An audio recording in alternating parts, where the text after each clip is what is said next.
Hey, how's it going? So I'm here with two of my good friends, but also crewmates, I guess we could call them. So I'm with the co-director of photography and our editor, Kelly Conlon, otherwise known as Nice Awesome. Lady Productions out of Victoria.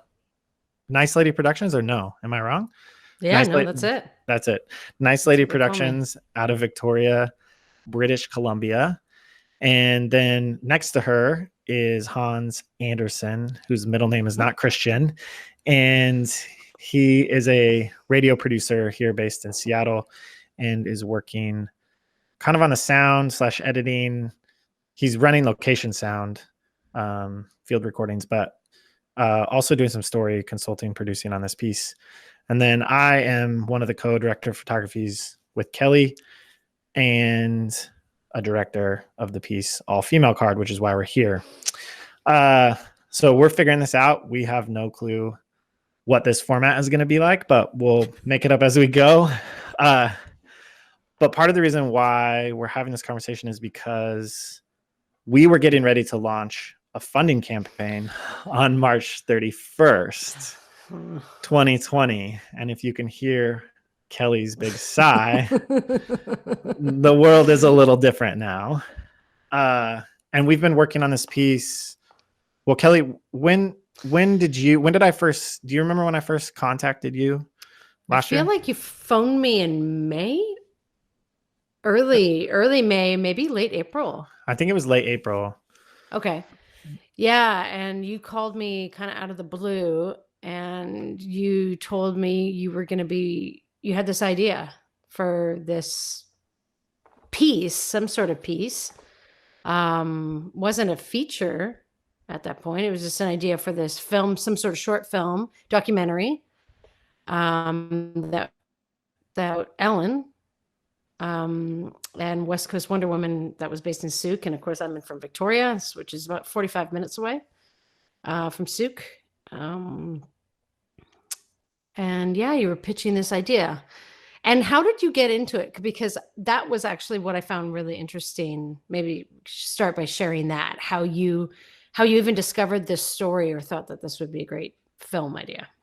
Yeah. So that was 2019, 2018, 2017. So in 2017, Kristen Tollefson, who she gets listed as an executive producer, but she's actually my wife.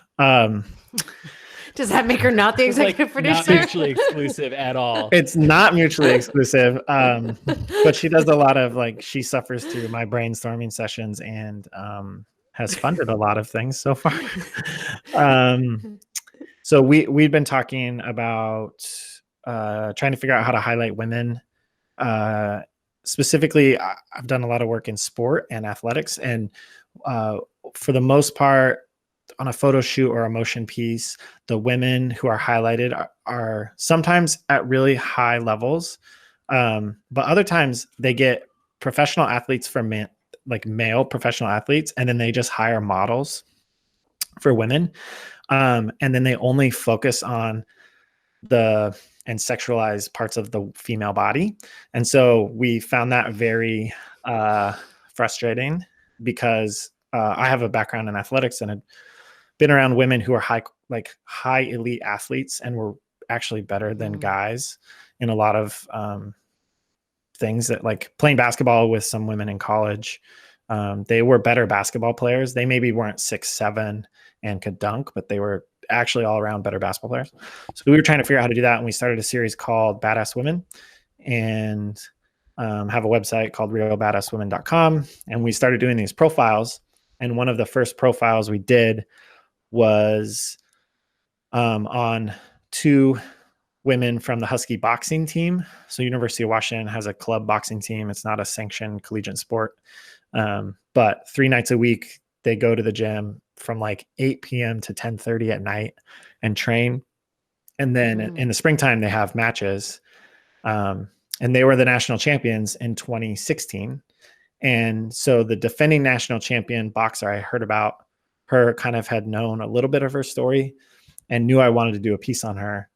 But I also got introduced to a woman who was 19 at the time and was also on the team, but she weighed 172, and the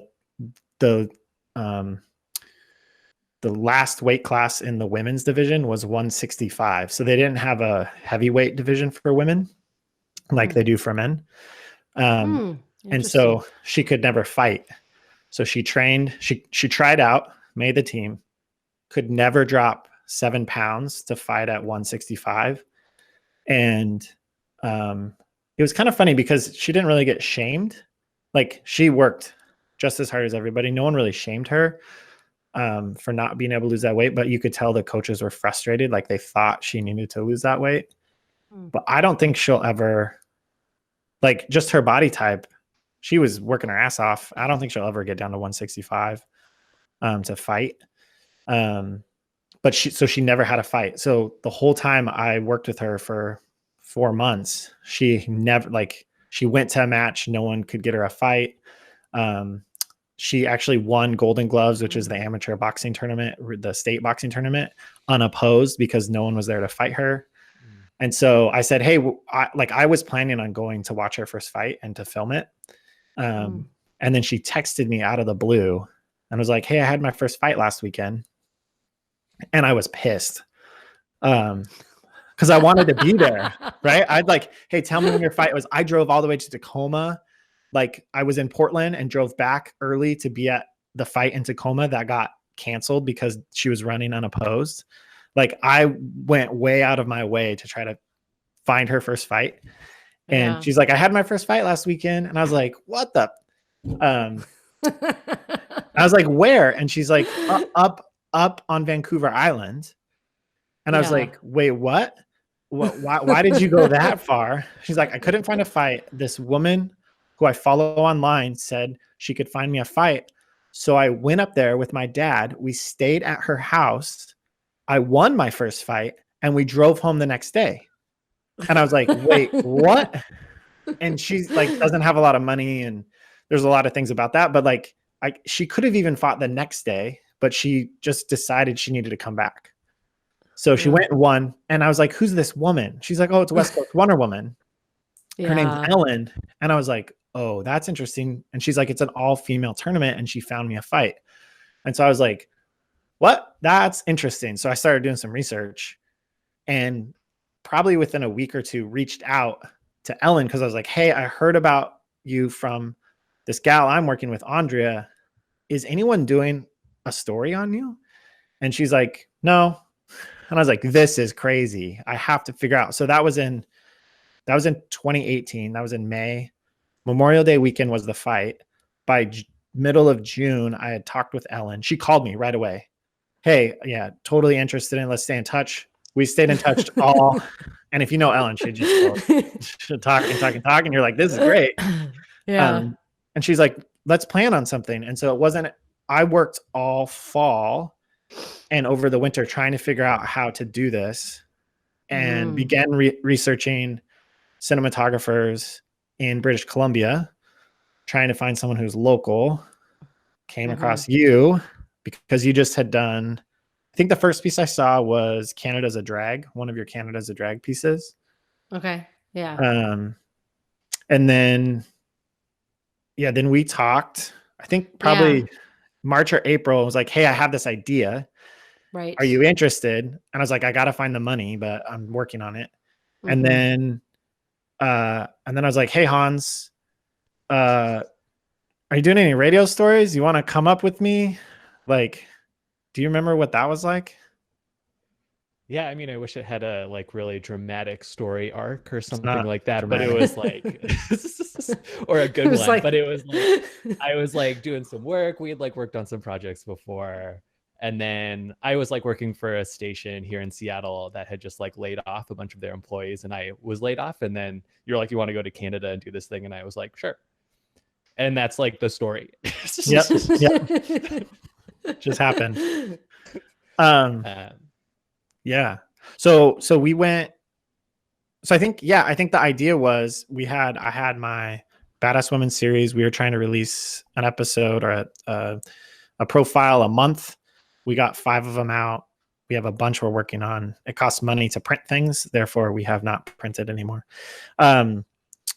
But our idea was, hey, this is a really interesting kind of vignette. Let's go do a 10, maybe 12, maybe 15-minute short piece on this all-female boxing tournament. It's over, I think it was Memorial Day weekend again. Like we have Hans and I have a 3-day weekend. We can go up there. And so I remember you were like, yeah, I'll work it.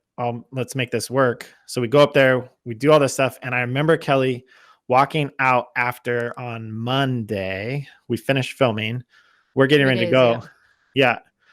And you said, I think you have a feature on your hands. Mm-hmm. And I I just remember filming that last day. And on that day, your direction was, I just want you to follow Ellen. Just follow Ellen no matter what happens. We had talked about kind of style a bit. We were also kind of feeling out the style as we were shooting. One of the things I love about documentary that I think is so interesting to work on besides narrative is, although this happens in narrative too with acting. And certainly, you imagine things and then you actually create it and you go, oh, wow, all this other stuff happened. But with documentary, what's so fascinating about it to me is you could come in with this idea, right? Like you had this idea about this is going to be about Ellen and how she's bringing all these women together in this tiny small town in Souk, British Columbia, like very small town.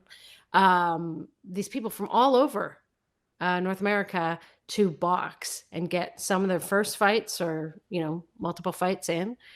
And what I found so interesting was, and it's happened since with this film, is the longer we work on it, with documentary, you can't really, people come in with the like perception of what they were going to get out of it. But with this film, it's like, we don't know what's going to happen. And that's what's so exciting about documentary film. It's like, we think, okay, we're going to go and we're going to shoot the tournament. And that's going to be the interesting part, that there's all these people from all over. And then as you go, it's like, oh, there's another layer of a story here. And there's another layer of a story here. And I mean, Ellen is a fascinating person because of what she's actually doing, what she believes in, and then what she's doing. And, to be almost a magnet for all these other women who are coming to town, who want to box, but there's more to the story than that. And I remember I was on the last day, you were like, okay, today we're going to be doing this. I want you to we're going to, cinema verite style. I just want you to follow Ellen. Just don't stop following Ellen. And that after filming her for hours and not switch to other people, that's when I was like, you've got a feature here. I don't think that we can encapsulate this in a 15-minute. I think it would do a disservice to do it in a 15-minute piece. So right. Yeah. Right. And then I know, Hans, you also were listening to a lot of Ellen's conversations. Not because we mic'd her up, right? We're following Ellen for a day. Yes. And from the audio side, were there things that you were like, oh, this would make a really good long format radio piece, but then also you can't use in that piece? I know, because audio is a little bit different. Radio is a little bit different than the doc world.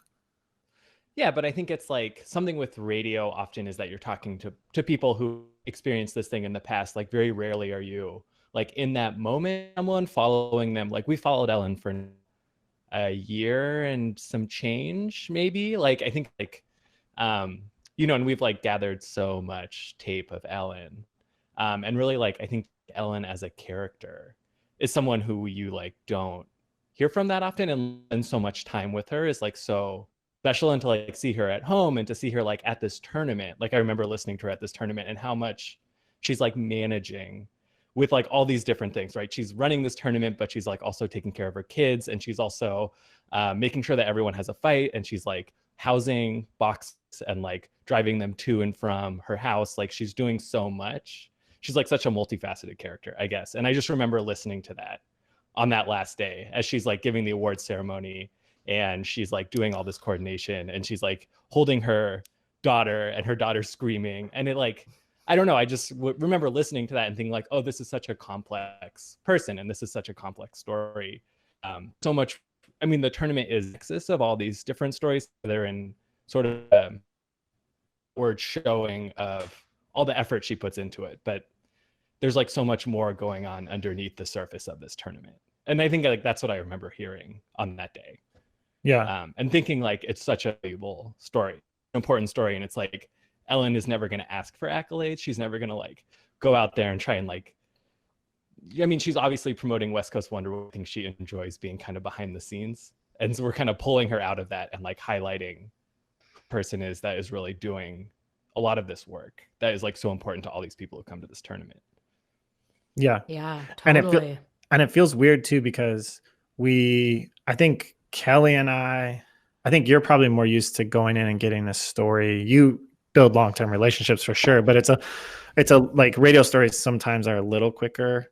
It feels like, and they're like 5 minutes is a long radio story, or like 20 minutes. Like I'd ever like think like this is going to be an hour long, right? Yeah, that seems improv to me. Yeah, well, and I think Kelly and I had talked about having how can we do this in 10, 12, 15 minutes or whatever, and then you go and it's the first time we met Ellen, so we have a hypothesis. And then now that I know Ellen, looking back at the tournament, it almost makes me laugh because there's all this stuff that makes a little more sense to me because it was all very chaotic and hectic. And I didn't know any of these people, but we're in March right now and we've been up to Souk a handful of times. We've stayed at Ellen's house. Yeah. Kelly, you've been out there. We visited Ellen, not at her work, but when she drives to work. So we've seen all the aspects. We've been to hockey matches. We've done all this stuff. So I guess the question is, why are we doing this? Is always in the back of my mind. Cause I always feel like there's a risk reward factor, right? Of how is it worth the amount? I know to tell the story properly, is it worth the amount of risk and time to actually get the reward of capturing the full story? And I just feel like every time we go and see more, I'm like, yes, this is so much deeper. I feel like if we did that 15-minute piece, we wouldn't even know. Like no one would know. Wouldn't have even scratched the surface of it. To me, the fascinating thing, the way I worked specifically with this was when you said to me, I want this, we talked about like, how are we going to capture this? And Ellen coaches as well as running the tournament. And, so I was kind of point person on Ellen and she was mic'd the whole time, which was fascinating, right? Because it's anything that she's saying to anybody sort of. But even the way the audio was done of being mic'd sort of the whole time matched the way we were filming. The way I was filming was a very cinema verite, which is something we talked about, which is basically being a fly on the wall when you're filming. And trying not to, for me, when you said, let's do it cinema verite style, I'm like, okay, I didn't actually talk to Ellen for the first 3 days of the tournament. I thanked her at the end. I never said a word. I'm not kidding. I never said a word to her. You introduced me and I had the camera on and I was like, my job is to not interfere with the subject matter and as much as possible. And, people are mic'd and whatever, but eventually, as we all know, the whole premise of cinema verite is the longer you record, then the subject matter starts to forget you're recording. That's the whole premise of it, right? So they always say, the longer you're there and the longer we were there, we realized that there's way more to the story than this. And all the boxers as well. Not just with Ellen, all the other boxers, you start to find out like, why did they come to Souk? What's the backstory? What's going on here? And then you start to see, this is not a short film. There's a lot of layers here. Yeah. So to follow up on that, then where we are in the process now is we kind of decided as a team to bookend the film. The world is in chaos right now with COVID-19 and quarantines and economies shutting down. But our plan was to go back up to Souk this summer in June for the 3rd ever West Coast Wonder Woman, and record that tournament, because some of the same fighters that were there last year will be there again this year, as well as a couple fighters who were there last year will be in the Olympics. We're supposed to be in the Olympics this year. So that plan is kind of evolving day to day. But Kelly, where are you in like some of the editing process now that you've looked at a lot of the footage? Like, can you talk to some of that? Yeah, it's one of the most exciting projects, honestly, because there's a lot of layers to it. So gonna finish cutting together a trailer, which we had already kind of started on a version of it, of what we've shot so far, kind of a 10-minute version of it, to give people kind of a taste. So cutting together a trailer for next week, and then we're going to be rolling out video from the film that we've shot so far.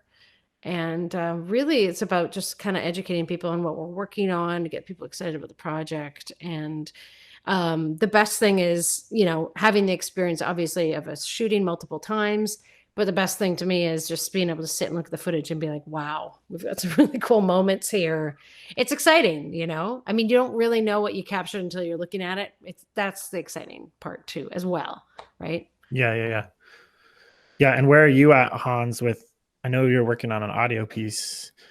Yeah, I mean, I'm working on a piece about Ellen, kind of from some that we've done with her a couple times up there, and then we're interviewing some of the fighters that are highlighted in the piece, and we're going to be turning those into like a podcast.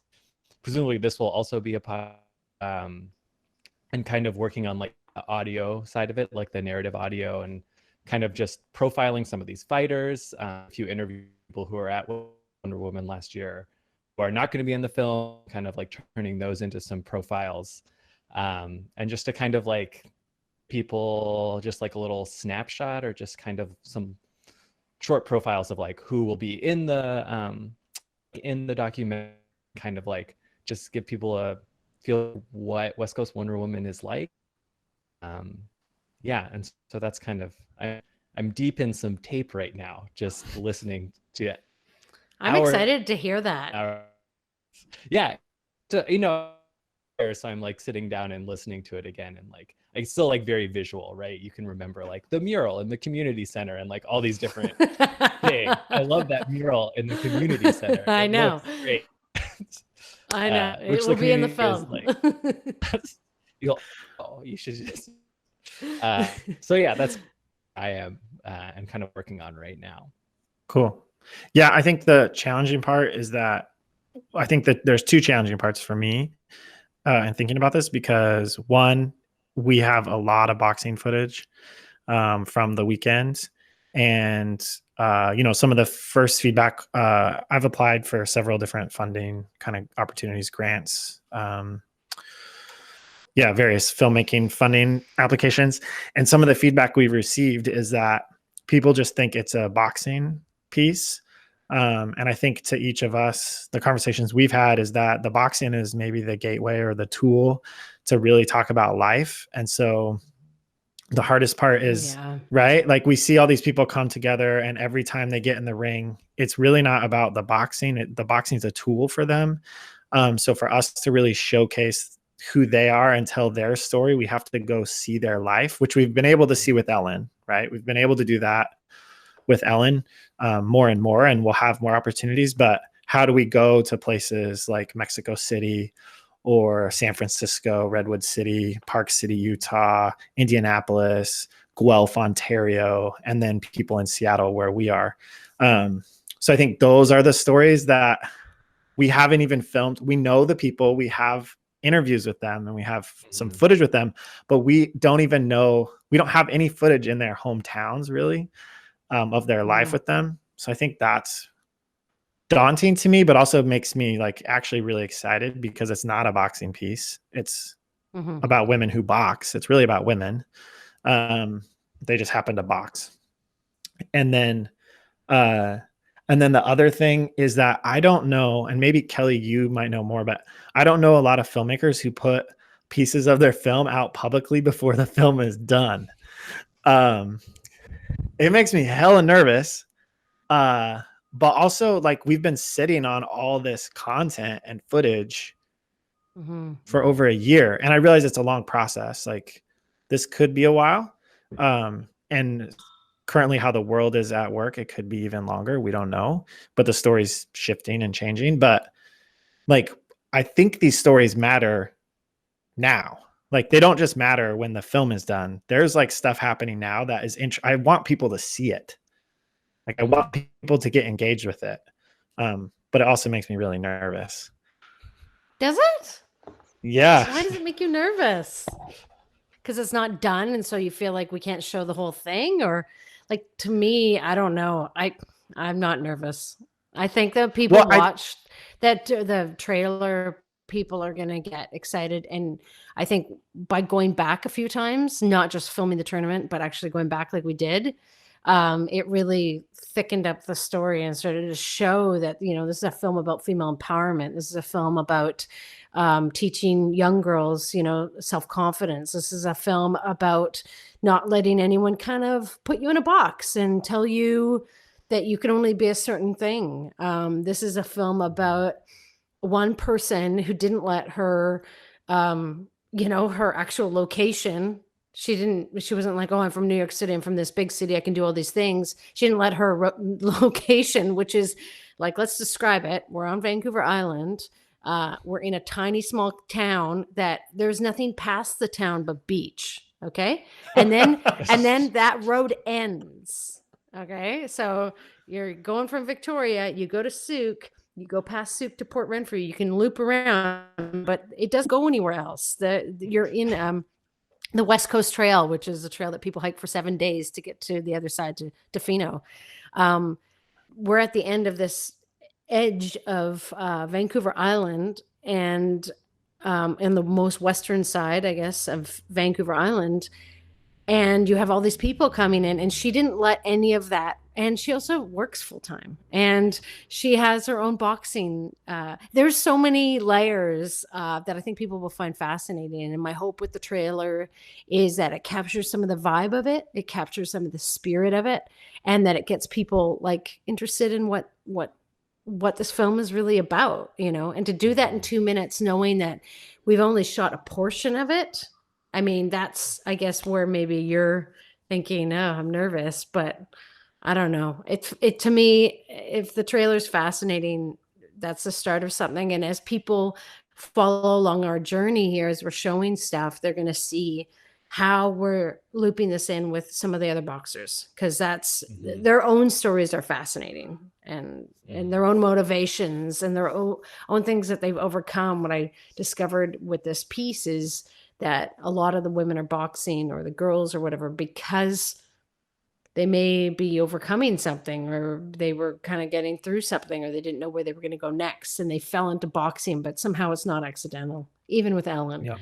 So, and Ellen's backstory is fascinating. So, yeah, I'm not nervous. I think we've got I mean, whatever. I lead with confidence. What can I say? I'm not nervous. Yeah. No, I appreciate that. No, I think, and I think that's probably a good place to end it, just because I'm not nervous for people to see it. I'm just nervous because as a filmmaker, I just don't know a lot of filmmakers, one, who are like, this is a terrible time to raise money, right? Like, there's so much up in the air. Like, that's nerve wracking. So we have put that on pause, not saying that we don't need the money or don't need to get paid or want to like this to, right? Like, that is there. But I think the second thing is that I just don't know filmmakers who are putting out pieces. Usually you make the piece, then you take contents of, pieces of that piece and turn them into marketing material and assets. And we're making the piece and going to start putting it out there into the world. And I hope that I think people need to see that these people are real, that we're actually committed to this project, and start to follow along the journey, that, like, join us as we do this, because it will be so much richer of an experience. And truthfully, we can't put everything that we're encountering into a doc. Like, we just can't. There's so much stuff that probably won't make it. but the stories matter just as much to me. And these stories of these women, like, Nikita specifically in Seattle, like there's stuff happening right now that's super fascinating politically that Nikita's involved in. And she's one of the boxers in the film, right? And so you just have stuff that I think that's the exciting part. It's also just, we don't have a template. There's no guidebook of how to do this. So we're just going to figure it out. And you're both are going to make some cool shit and we'll put it out, and we want people to subscribe and follow along. Right. Yeah, for sure. And I think people, once they see what we're, I think the long version of this is some of the boxers from the tournament are going to be going to the Olympics, hopefully, I mean, 2021. And so there's a long journey here. And I think it's a fascinating story for everyone. I think that this is a great time to watch pieces about people that are, they have courage and they're doing something in a time that actually a lot of people are in fear right now of what's happening. Yeah. So maybe this will inspire a lot of people, That's our goal, right? That's why we make it. I mean, we're inspired by these people, by Ellen, by these boxers. Like, it's hard not to see it and be around them and be like, they're not fake. It can sound, like coachy at times, and you're like, damn, like Ellen is legit. It's pretty intense. Yeah. So, well, Hans, what were you going to say? Oh, I was going to say, I think about things that Ellen said during interviews all the time. And I'm always like, oh, I got to like have that thing, or like, oh, I got to like do that thing. Like, I just think of things that Ellen, and I'm like, oh, I need that. Right. Like, I just think that Ellen, it's like really funny. It's very inspirational in kind of a cheesy way, but like, I love it so much. Yeah. Good. Well, what's something you can leave us with that Ellen would say? Oh, Ellen one time said that you need someone, she's talking about her old boxing, and she was like, you need someone who can like advocate for you. And like, I was like thinking like at that time in my life where I was like, I have no one advocate for me, or like I don't have a mentor. And so now I'm on this like journey to find someone to be like a mentor and to advocate for me. But it's like, Ellen really has like figured some shit out and has been through a lot, and she knows what's up. Yeah. So on that note, we'll wrap up today's conversation. If you find this fascinating, we'll ask you to subscribe however way necessary, whether it's YouTube, where you find us on YouTube, or some podcast channel, and join us as we kind of make this piece and we start putting some of this content into the world, hoping to inspire people. Yeah, right, Kelly, in a time when the world needs some hope and some inspiration and some like courage. Thanks, guys.